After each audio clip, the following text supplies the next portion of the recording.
Hello, everybody. Amy Wheeler here, and it is already April. I cannot believe where this year went. I'm thinking back to last year, right at this time, when I found a very strange thing on my tongue.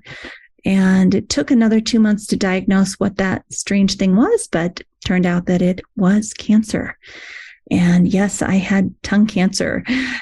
It is crazy to me that it's already been a year that I went through my surgeries and treatments and all those doctor's appointments, and that I retrained my tongue to talk, although it sometimes doesn't do what I want it to do anymore. And that I'm still here a year later, and I'm happy and I'm healthy, and I am a different person as a result of going through that. About a year ago, I also retired from being a public school teacher at California State University. After 25 years of teaching in public education, I couldn't take it anymore. I was burnt out, which probably contributed to me getting cancer. I was depleted.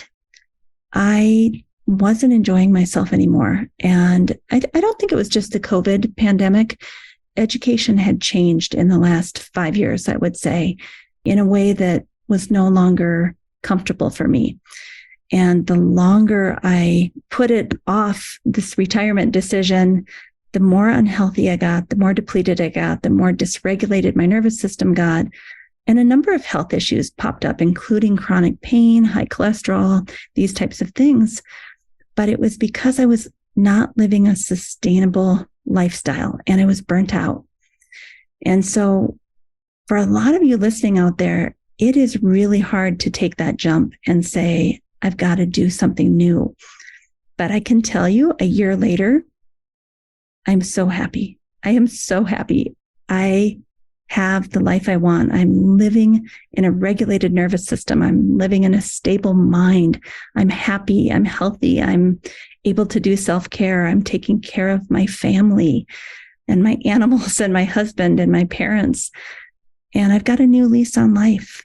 So I just want to put that out there. The year has changed a lot about me for the better. And if you're not feeling very hopeful, if you're feeling like your life isn't sustainable, I hope this interview with Maya Siemens will give you hope for the future, because she and I were in a very similar situation as public school teachers, and we got out and now we're living the life of our dreams in a very good way. So hang in there, be open to possibilities, be open to hope, because it is there. All right, now I'll take you into our interview. Hello, today we have a wonderful interview with Maya Siemens. And Maya is a woman that I greatly admire. She started off as a public school teacher who was celebrated for putting her own needs aside, for burning herself out, for showing up sick to school, and basically couldn't do it very long. I mean, I think a lot of us teachers have been through this, that when you're asked to work all day long with no bathroom breaks, no food breaks, you cannot stay in that environment and then also have them celebrate it. So, by a pretty young age, Maya had figured out that this was not sustainable and she needed to look for a new career. And so she is becoming a optimal state yoga therapist, soon to be CIAYT with the International Association of Yoga Therapists. And she's gone through a wonderful Ayurvedic counseling program put on by Anjali Deva and her father Arun. And so she's got this beautiful mix of yoga therapy and Ayurveda, almost 1,500 hours of training, and has started working with youth that need support, especially mental health support. And I think you're really going to enjoy Maya's story. We take her all the way back to being a 13-year-old girl and, having substances from outside of herself be used to regulate her mood and her energy levels, and then going through her teens and figuring out, oh my gosh, I can do something very similar by using yoga. And, I think many of us came to understand that when we first started yoga, that, oh, this is almost like a drug. It can really help to regulate. And then, all the way full circle to have Maya helping 11 to 30-year-olds with their mental health difficulties using things like yoga philosophy and breathing techniques and creating safe communities and co-regulation of the nervous system. I think you're really going to enjoy this interview. And I want to show you Maya's website, Integrated Mind-Body Therapy, Healing from Within, so that if you'd like to reach out to Maya, you can do that. Her website is www.integratedmindbodytherapy.com. And she says it's an integrated mind-body approach to women's health and trauma recovery. And so feel free to contact Maya and, connect with her. I think there's so many mothers out there. There's so many kids out there, yoga teachers, yoga therapists that are all going to benefit from this beautiful interview. Thanks, Maya. Here we go. Welcome to the Yoga Therapy Hour podcast. My name is Amy Wheeler, and I'm your host. We are so happy to tell you all that's happening in the world of yoga therapy. And we love to find guests from all over the world so that we can share and learn and grow together. Please nourish yourself, take time for yourself, and really relax into listening to the podcast.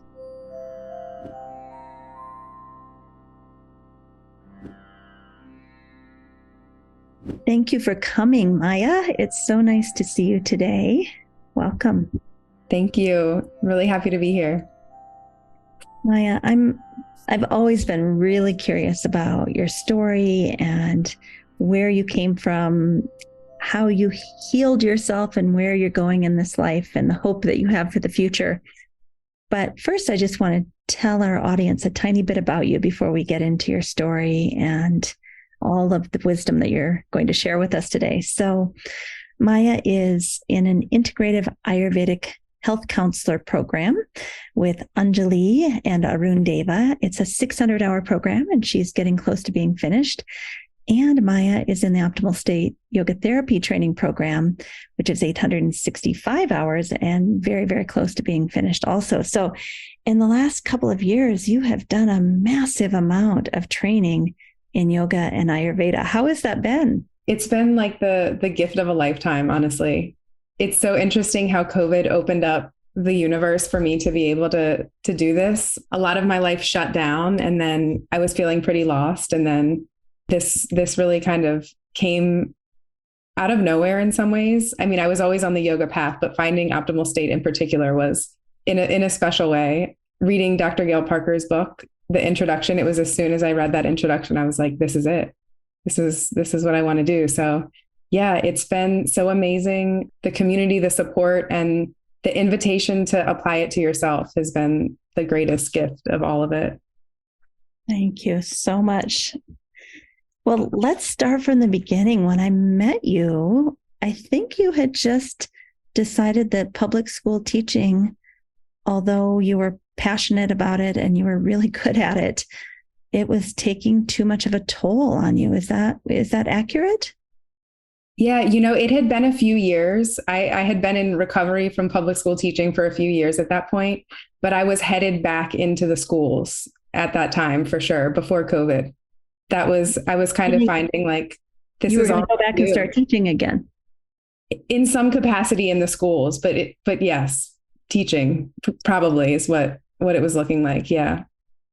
And, I've been a teacher for 25 years. You've been for many, many years. What specifically, if you can remember, what was burning you out? Because I remember what was burning me out, but how about you? Was there one or two things, or was it just everything? It was a lot of things. Part of it, I think, was my pitta personality a little bit, my passion. I went into teaching, I think I was probably 24, and I was passionate, and I thought I could go in there, and I was ready to just like do whatever I had to do to be the best teacher I could possibly be. I had some really inspiring college professors who really inspired me. I was proud to be entering public education. Like, it was really a big part of my identity. So I think being a little bright-eyed and bushy-tailed and thinking I could do more than I could, I think that was part of it. But yeah, I went into a school initially that was pretty small and relied pretty heavily on teachers to do a lot more than just teach. So there was like, I think we had 2 administrators and 8 teachers. And so I did everything from scheduling classes to communicating with parents to mentoring, counseling, and teaching electives. I mean, I was set up for burnout for sure. Yeah. So that's the short answer. Yeah. So I'm happy to speak more about that. I just think there's so many teachers out there that are maybe looking for other careers because it's unsustainable. I mean, looking back on my 25 years at Cal State University, I would work for 10 hours straight, and there would not be 10 minutes to get a drink or go to the bathroom or put any food in my mouth. I mean, it was game on from morning to night. I would come home and collapse. Totally. I mean, I remember I would, get to school at 6 a.m. to prepare. I remember one time coming to school just sick. And this is like pre-COVID. So back when I think this, things were a little bit different. But I remember my principal came up to me and she's like, "You're awesome. Thank you so much." And because at that particular school, if we didn't have substitutes, so if one of us was out, our students just got fed into, like, it just was heavier for everybody else. So, I mean, I was totally celebrated for going above and beyond time after time, to the point where, I mean, I can remember it. She came up to me and she said, she thanked me for coming to work sick. And I thought, at 25, I'm like, really. Did it. But I think it's just expected that we will do that because we do want to be of service to the kids. So let's take it even further back because, you ended up being a teacher, but at age 13, you were diagnosed with ADD. Yeah. Can you tell us about that, being a young person that basically kind of got put down the ADD tract? Yeah. So I'm from Baltimore City, and I went to a Catholic school where my father was a teacher. He actually taught religion. I don't know if you know this, Amy. I don't. In the religion department, he taught a class called social justice. Oh my God. Yeah. So similar to your story, I think in some ways, maybe they put him at the very end of the hallway where, because otherwise it was a pretty traditional Catholic school. So he could do his thing at the end of the hallway. Quarantine him down there. Right. I commuted out to the county with my dad to go to this private school. And I grew up at this school kind of because he would pick me. I would spend my time there. He ran the community service department, and there was a lot of he ran a summer camp for kids from public housing there every summer. So I spent every summer at this school. So it was the uniform at the school hadn't changed in 125 years. There was a lot of tradition and a lot of it really meant something to be, it was an all-girls school, to be a student there. In this Catholic school, and I'm sure others, they had it very much tracked. So level 2, level 3, level 4, and exactly what that meant. It was almost like if you were in this level, you knew what colleges would be available to you. It was very kind of cutthroat in that way. And athletics were the same way. But yeah, in 7th grade, I remember being called into the special, we didn't know at that time, there was no kind of awareness of learning differences, but called into the resource woman's office. And teachers were reporting I was looking out the window. And I still have these documents, but that's what the evidence was that I was looking out the window. And she sat me down. She told me about this drug called Adderall. And she said she was on it. She said it will make me better at sports. I can remember sitting in her office, and my parents got the same pitch, it will make you better at sports in 7th grade, because I was looking out the window in math class. But at this very, at this school that saw intelligence and success in a very narrow way, I think, kind of freaked my parents out a little bit. They want me to be successful, and I'm, there's a way that they can help. So yeah, in 7th grade, I was diagnosed and then given a pretty heavy duty amphetamine drug as a 13-year-old, and also kind of forged this identity that I wasn't smart, because I was, tracked into the lower classes and given I remember feeling so much shame about the fact that I had to take this medication, and I didn't know what ADD was. It just we just called it like, I was like the dumb kid thing, I think so many of our listeners, especially moms, are probably sitting in their car crying right now because this either happened to their children or is still happening to their children or happened to them. I mean, this is common. Not to take anything away from your suffering. I'm just trying to totally people listening. Oh, absolutely. Yeah. I mean, growing up in private schools, it only became more common as I got older. Yeah. And so, today we're talking about yoga, Ayurveda, even psychotherapy, and your hope for the future, what you've created for yourself. But back then, when this happened, and I hear you saying you kind of had this maybe even shame about having this, did anybody ever mention anything about self-regulation or let this girl go out and burn it off on the playground? Or I'm trying to, back then there was different ways that we thought about this, but we would say, oh, that child has a lot of energy. We better let them stay out for recess 10 extra minutes or something. Was there any other thought of a way to help you, or was this just it? I mean, I think the organization skills, which was great, the color coded sticky notes and all the planner stuff. I really was taught how to use a planner really well. Good. Do you still use that skill? I do, actually. Yeah. No, I'm really grateful for that. But no, and it wasn't like hyperactivity for me. It was like the daydreaming. And, I played sports, so I was pretty active. So that definitely helped. But yeah, I mean, looking back to think like you would be giving such a young kid such a strong drug, and like, no, I never, like, therapy was never brought into it. Like, to have a therapist keep track of how the medication was doing, or, keep track of it. I'm telling you, it was sold to me like, she told me it's going to make you a better athlete. It's going to make you a better student. And it was really about like taking it, like going to school, being on top of my homework. It was accommodation. So longer times for testing. I remember at some points getting like my textbooks on tape cassette, and like, so doing my homework, like listening and underlining. It was really more about keeping me in that particular system and having me excel in that system, which just it couldn't see my brilliance or my intelligence. It just. Exactly. Yeah. I've had some people come to our yoga therapy school, and one of the things they say to me when they introduce themselves is, well, I'm not super intelligent, and I just say, whoa.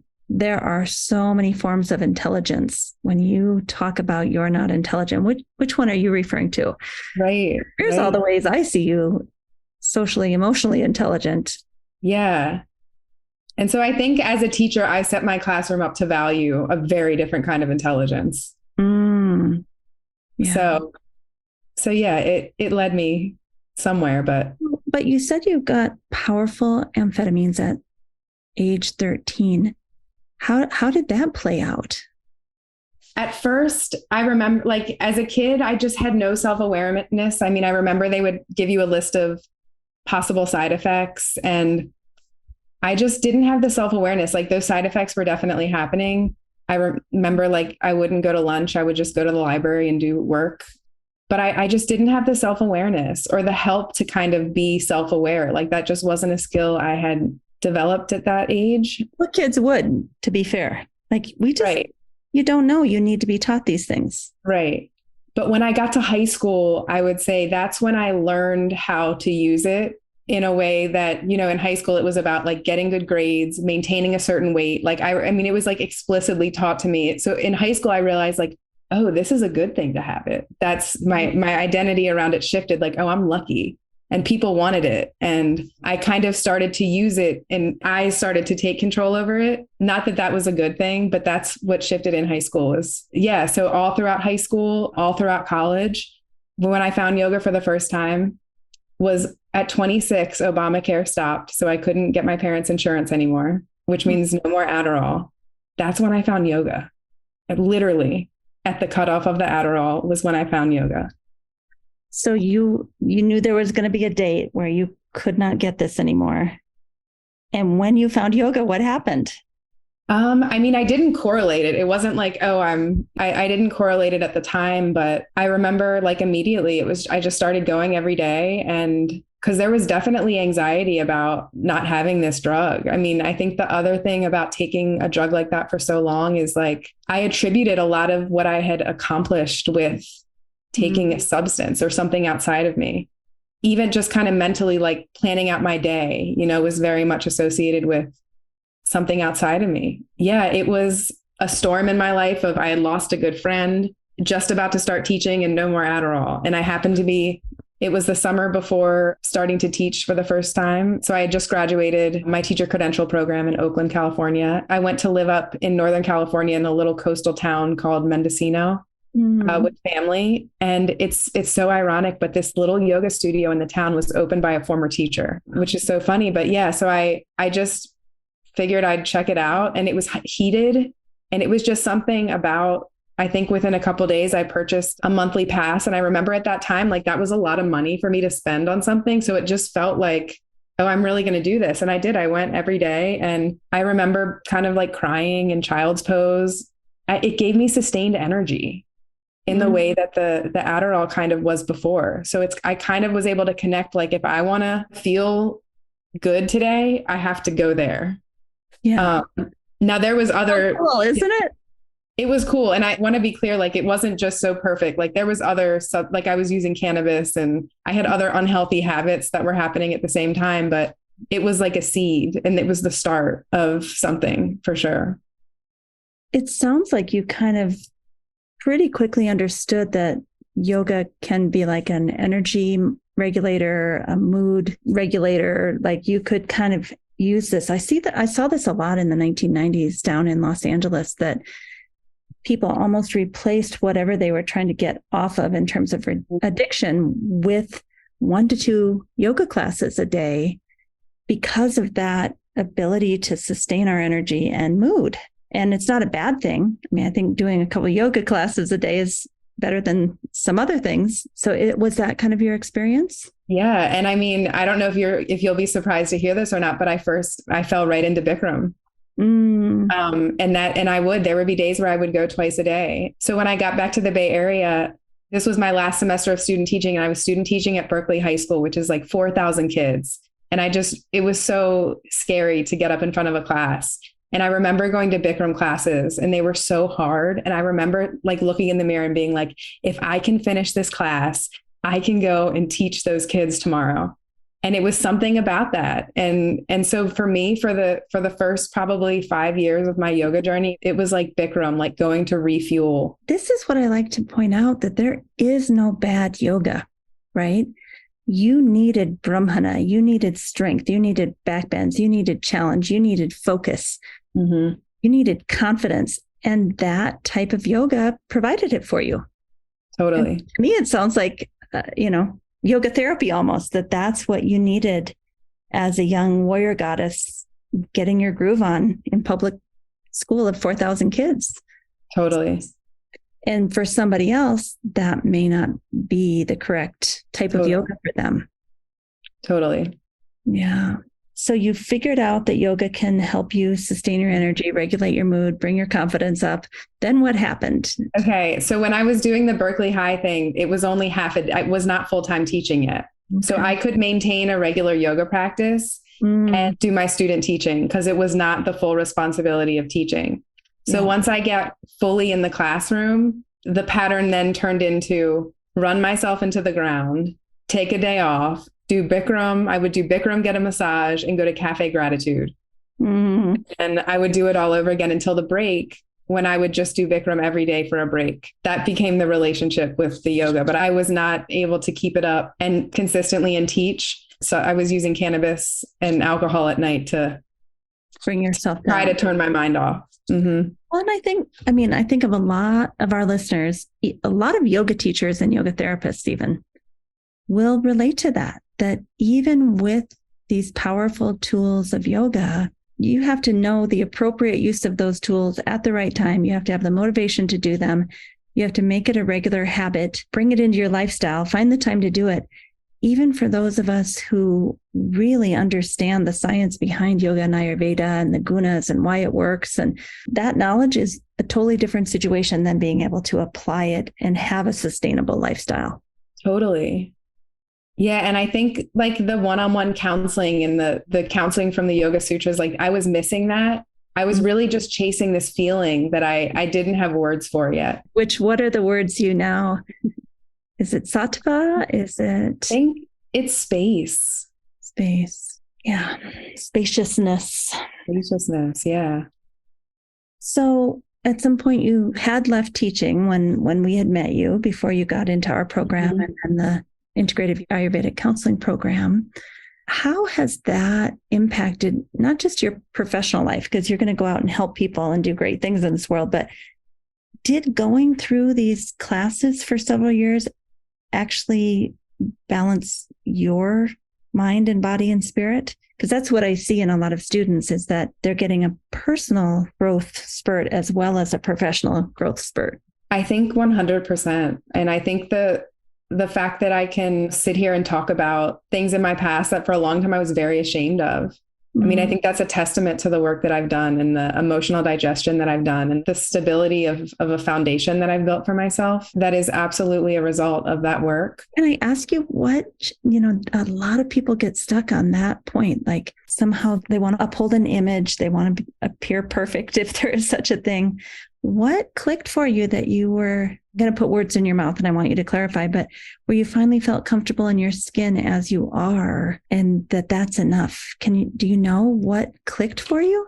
I mean, I think there's a lot of pieces to it. I think the daily practice and working with a mentor and having my mentor hold my story, having a therapist hold my story, and like not think I'm a bad person, and like still support me and think highly of me and reflect back to me positive things. I think that was a huge part of it. And I think now that I'm getting older and I'm working in an intensive outpatient program with young people, and it's like, it's part of like doing that work with integrity at this point for me is really owning those pieces of myself and being honest. Yeah. And so recovery is a practice of mine, just like Ayurveda is a practice of mine and yoga therapy is a practice of mine, and it's not been pretty and it's not been perfect. And I was sitting kind of in meditation today in preparation for this. And I was thinking about this question, like, why is it now that I'm comfortable kind of speaking and sharing my story? And it's like, I thought back to who I was back in those years we're talking about. And I'm like, I want her to hear this.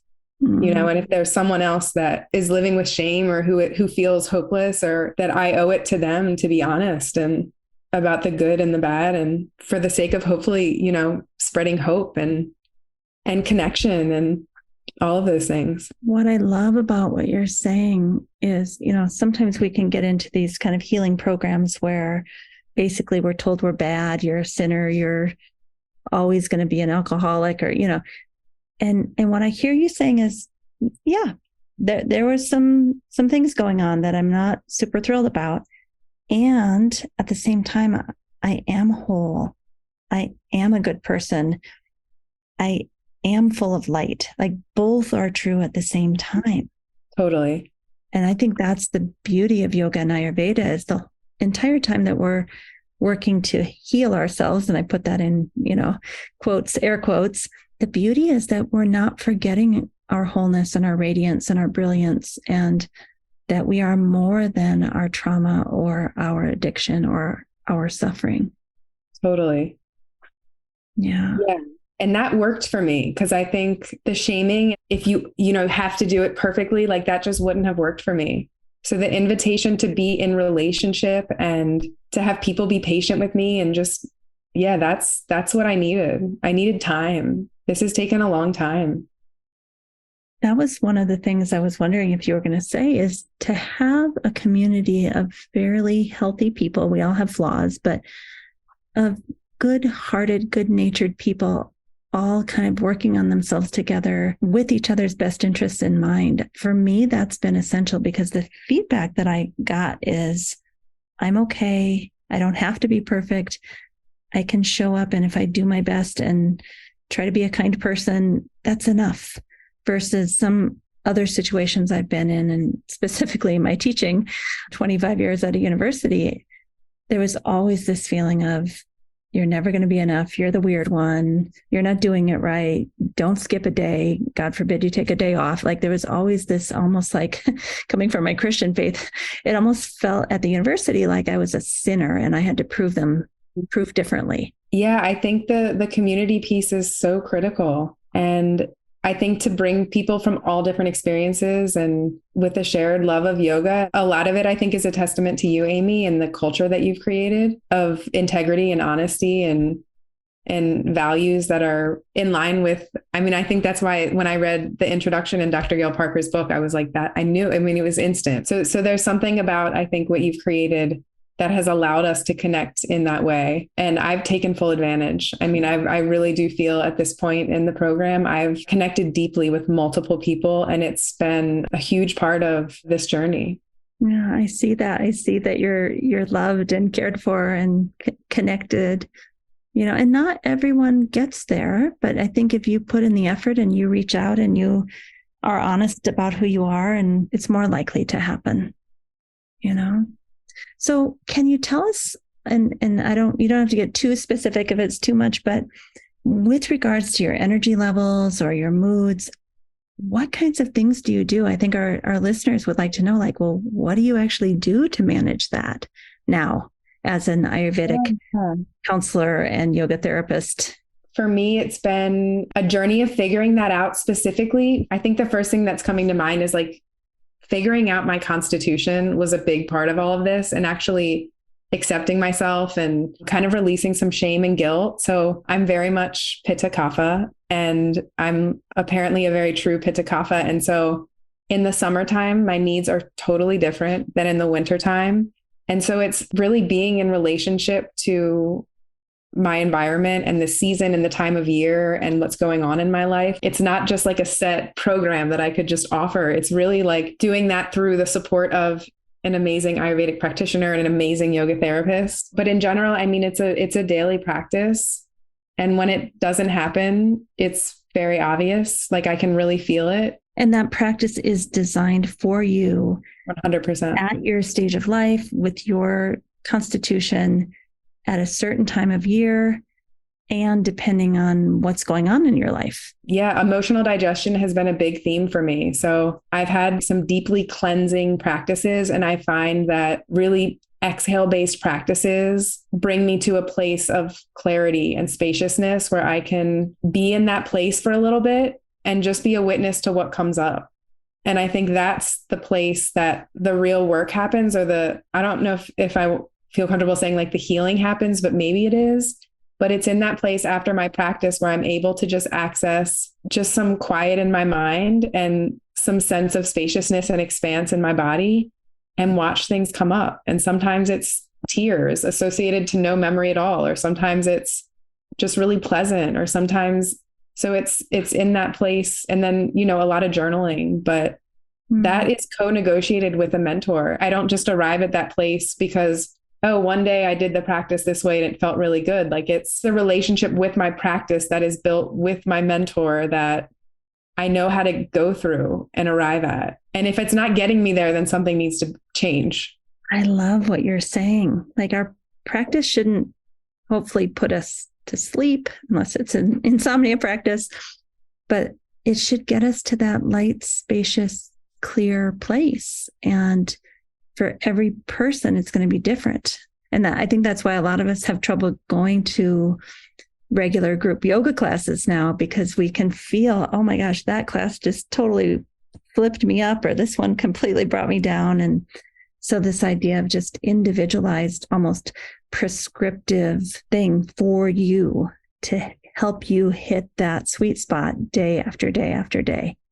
Right. And then it's been the same thing with my Ayurvedic practitioner with the food and with learning to read my menstrual cycle and with my digestion and my relationship to food and nourishment. Yeah. I mean, it's deep work. My relationship to, how I nourish myself. I mean, that's so much deeper than just here's a food list. Oh, yeah. All of that for me, for the season, for my goals. That's what I've been doing for the past 2 years. I love that. I love that you took full advantage to work that out for yourself. That's really what I want to see. That's how I know you'll be an excellent yoga therapist, because you've been through the process and now you can take someone else through that same journey. Yeah. I think it takes some humility to step back and say, I want to find that spaciousness on a daily basis. And I will go to a mentor to help me figure out how to do that. And I will take 2 training programs at the same time to get me there. But isn't it a lovely feeling inside now that you can tap into? It really is. And when I meet with young people who are going through mental health treatment, what I'm teaching them is from my experience. And it's not like I tell them, oh, this is what happened. It's like what I'm saying, it's coming through me in a whole different way because it's what I experienced. So it's like, I believe in it. It's part of me. For me, that's the integrity. And that's where, when I was teaching in a public school, like I was celebrated for totally burning myself out and living a completely unhealthy life with zero balance. I was celebrated for that. And for me, knowing where that led me, committing to a new career and trusting in a new career path and doing it from this place of like, I'm doing this work on myself so that I can offer myself to other people from this solid foundation. That's the integrity that I needed to maybe heal me. I think I mentioned before, like being a recovering public school teacher, feeling like I didn't know what I was going to do was so hard after fully identifying as a teacher. But now, like, this feels like on such a deep level, like what I'm wanting, what I'm meant to do and how I want to serve. So tell us a little bit about how you're serving. You're working with kids who have addiction or psychological distress. What are they, ages like 18 to 30? What's the age group? Actually 11 to 32. 11 to 32. And it's all online work? It is. So tell us about it. I think it's a really interesting thing that you're doing. It's an intensive outpatient program. So a lot of the young people who are coming to the program are coming out of hospitalization or inpatient treatment. And they're in therapy for 12 hours a week. So it's a DBT program. So it's a lot of group work. And this particular organization values integrative healing modalities enough that yoga therapists facilitate groups. So I have the freedom to kind of create curriculum that complements what they're doing in DBT, which is a pretty awesome exercise.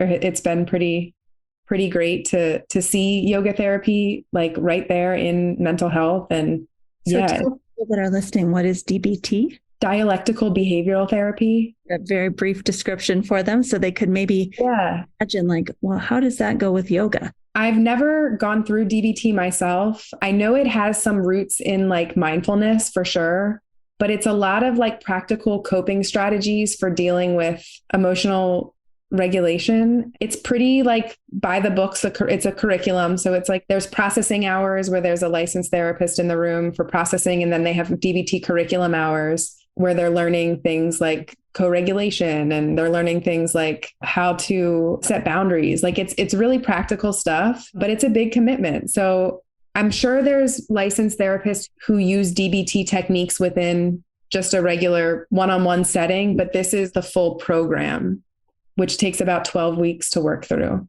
And so they're getting all this other DBT treatment and all sorts of support.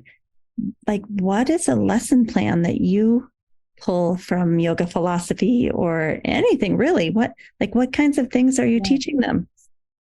I think what I'm learning is, first and foremost, it takes time to create some community in the space.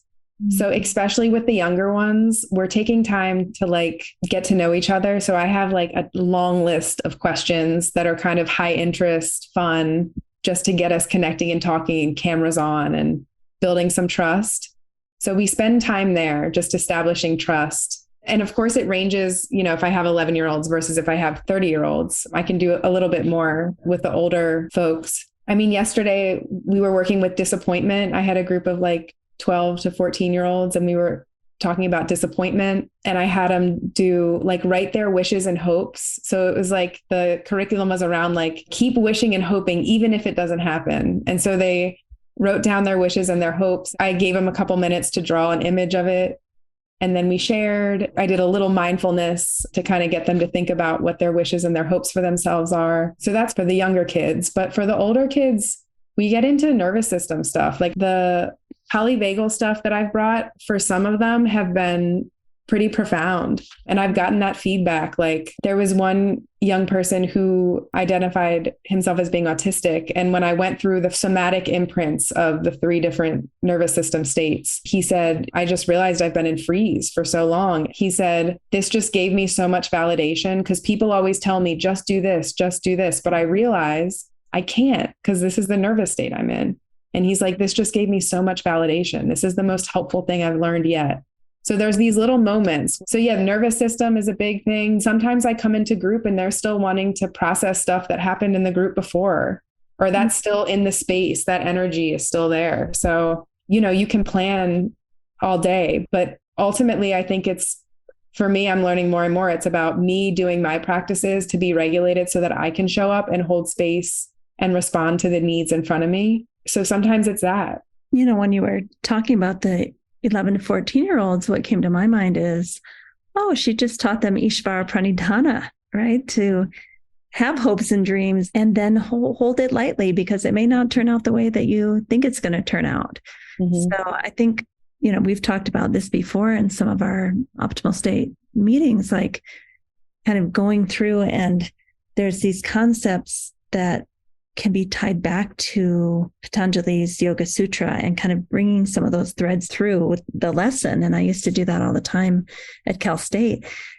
And the kids really loved it. They had no idea what I was doing, but it sounds that you're doing some of that too. Yeah, I'm really trying to. And I'm finding like bringing in some creative outlets is helpful because I'm finding a lot of the young kids identify as being creative and being artistic. And so just lecturing or just trying to get them to do breath work, and that's maybe like next step. But yeah, meeting them where they are, I think is like letting them show their art, like letting them sometimes, or letting them talk about themselves. And you may be one of the only people in their lives that is regulated, that shows up present, kind, willing to let them be without a lot of expectations or without a lot of past baggage together. I mean, I'm just thinking of when I was in high school, I had such a hard time.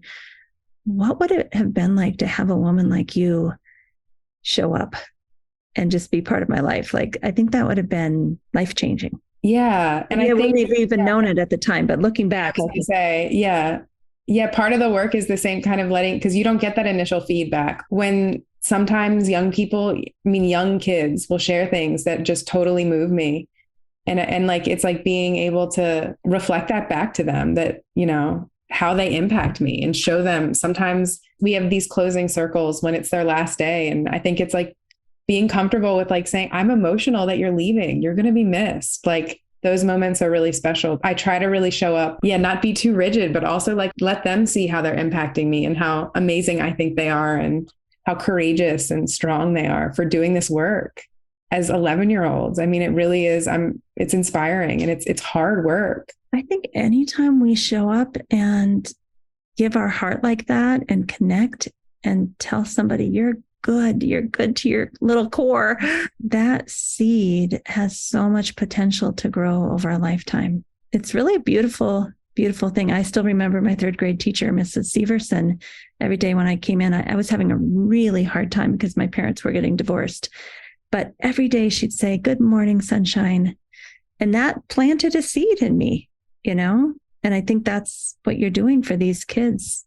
Even though after 12 weeks they're leaving, I think you're planting a lot of seeds. Yeah. And I try to tell them that too, because I think they want instant results too and instant gratification. So I try to use that language that I think that resonates for them too, to hear we're just planting seeds. You don't know how they're going to grow, but yeah. So what is your hope for the future? Let's see, just generally speaking. Yeah. Like we're talking about, how you came from being this 13-year-old little girl that was given amphetamines to becoming a teacher yourself, to getting burnt out, to finding a new passion in yoga and Ayurveda, now Yeah. sharing it with other kids that need support. Like, do you have any idea where the next door is going to open or not? Yeah, I mean, I think I'm committed to this path for sure. So, as you know, I'm taking some time to travel and kind of use that as a way to dive deeper into my own practices. But I think for me, I think in the future, what I see is definitely some retreats. I think retreats are an opportunity to really go deep, working one-on-one with people. But I want to continue to build relationships. I've done this a little bit already, but with therapists and psychotherapists, psychologists, so that a lot of these, they don't know how to refer to yoga therapists. They don't know what yoga therapy is or when it's appropriate to refer. So I want to use my experience, my own experiences with mental health and navigating the mental health system, and now working in the mental health system to continue to partner with those folks so that we can really wrap around people and provide whole person care that's compassionate and trauma informed and build relationships of healing and communities. And Can I yeah, read what you wrote? sure. I'm here to tell you that there is support for navigating your unique healing journey.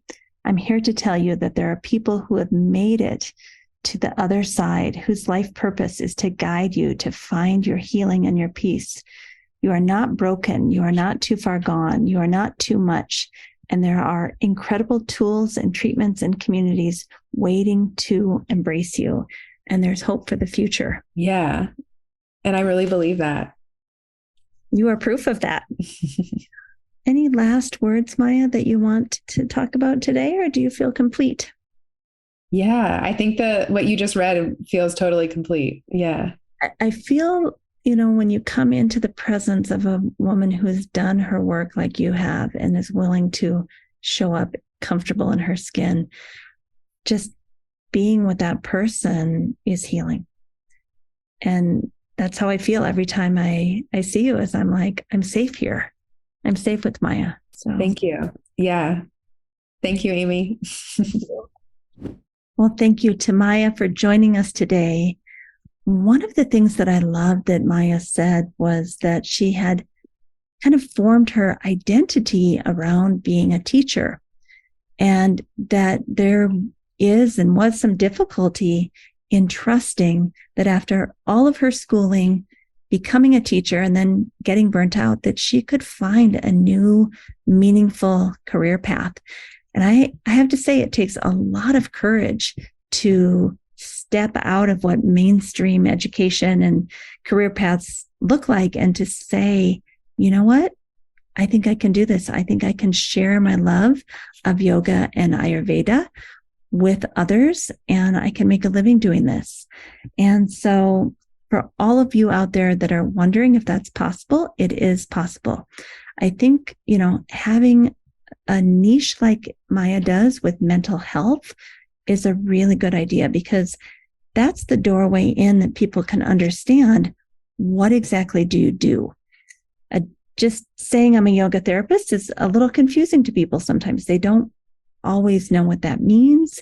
They don't know what kind of problems you could bring to that, what the solutions might be. A lot of people think it involves a lot of stretching, and it's so much deeper than that. So to have a niche like mental health is really helpful, because people can understand the language of, we're going to help you learn to regulate your moods, regulate your energy levels, regulate your nervous system, even train your mind to be more disciplined, focus, attention.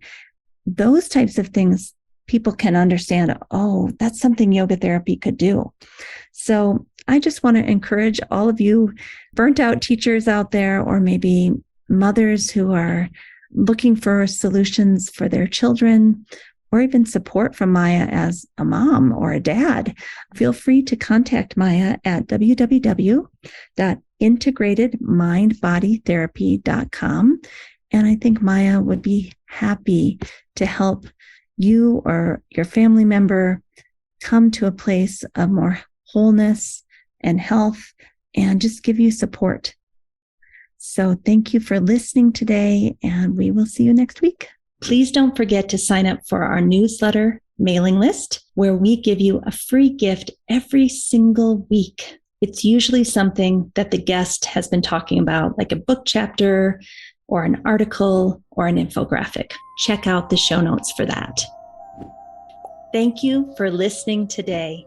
Don't forget, we have a new YouTube channel called Optimal State with Amy Wheeler. We also have a new Patreon page where you can support us to bring you the most excellent content, and that is Optimal State and the Yoga Therapy Hour Patreon page. Also, you could write us a review on most major platforms that host podcasts.